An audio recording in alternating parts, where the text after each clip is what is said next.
All right, well, now to our GMA cover story. The NCAA announcing a new policy regarding transgender athletes, charging each sport with determining eligibility requirements. Kaylee Hartung has that story. This morning, the NCAA facing criticism after adopting new rules for transgender athletes. The updated guidelines punting the question of their eligibility to each sport's governing body. The NCAA releasing a statement saying it voted for a sport-by-sport approach that balances fairness, inclusion, and safety for all who compete. Trans college athletes will now be required to document sport-specific testosterone levels before their championship selections.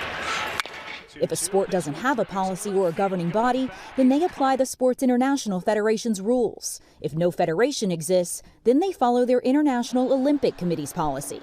The head of the NCAA panel also releasing a statement saying we are steadfast in our support of transgender student athletes and the fostering of fairness across college sports. Chris Mosier, the first openly transgender athlete on Team USA, competing in the sprint duathlon, is among the disappointed critics of the updated guidelines, saying the NCAA missed an opportunity to stand up for trans athletes' rights. It's going to be difficult for both the NCAA to manage compliance with these rules, to figure out what they need to do to be in compliance with these rules. I'm really worried about the transgender and non-binary young people who are seeing this policy, who are wondering if it's possible for them to be their authentic selves and continue to play the sports that they love. This comes as roughly 280 anti-LGBTQ+ bills have been proposed in state legislatures, targeting transgender youth access to sports and health care.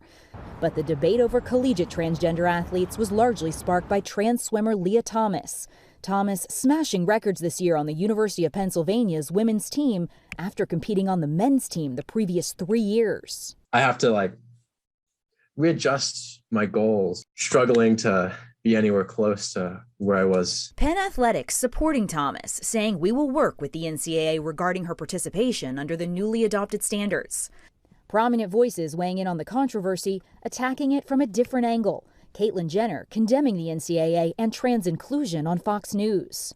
Number one, biological boys, I've said from the beginning, should not be playing in women's sports. We need to protect women's sports. And swimming legend Michael Phelps on CNN.